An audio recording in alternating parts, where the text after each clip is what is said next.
Voici une vidéo qui vous permettra, je l'espère, de comprendre ce que j'explique, ou ce que je demande plutôt, dans le cours au sujet des maisons solaires. Derrière moi, vous avez un thème solaire. Pourquoi? Pourquoi est-ce un thème solaire? Parce que dans ce thème, vous ne voyez aucune maison. Ni ascendant, ni milieu du ciel, ni maison 2, 3, 4, 5, 6, etc. Rien. Que les signes, que les planètes et les autres éléments, et bien sûr les aspects. Donc, dans ce cas de figure, c'est un thème que je dresse lorsque la personne ne connaît pas son heure de naissance. Et je dresse ce thème pour midi. Voilà. Ça donne une position médiane à la Lune, qui, évidemment, elle, va progresser beaucoup plus rapidement que tous les autres astres autour du zodiaque. Donc, sachant ça, la position à midi est une position médiane. Si la Lune se trouve au milieu du signe, comme c'est le cas ici, elle est à 21 degrés, 22 degrés pratiquement du signe de la Vierge, bon, ça n'a pas une grande importance de savoir qu'elle se trouve à quelques degrés plus loin ou plus près. Ce qui est important de savoir, c'est que l'ascendant solaire, c'est le signe dans lequel se trouve le soleil. Donc c'est le signe de la personne.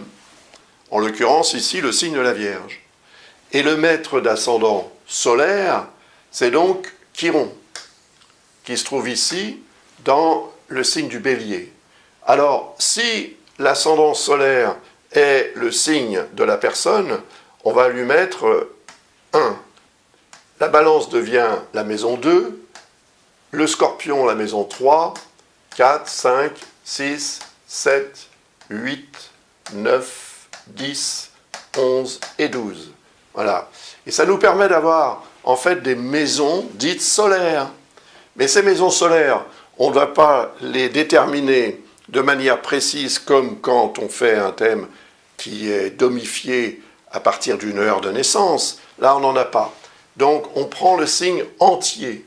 L'entièreté de ce signe de la Vierge, c'est la maison 1.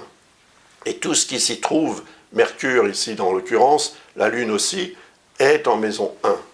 Et puis ensuite, Mars est en maison 2, le nœud sud est en maison 2, il n'y a rien dans la 3, la 4, la 5, on a Pluton à la fin, etc. Donc le maître de l'ascendant solaire, encore une fois, qui est évidemment Chiron, se trouve dans le signe du Bélier, qui est le 8e à partir de la Vierge, donc dans la maison 8 solaire. Voilà.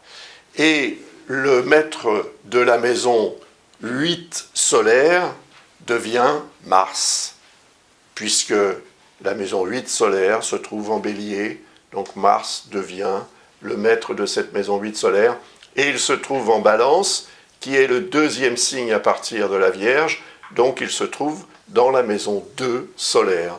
Et c'est ça qu'on va analyser. Et on va faire la même chose avec tout le reste. Voilà.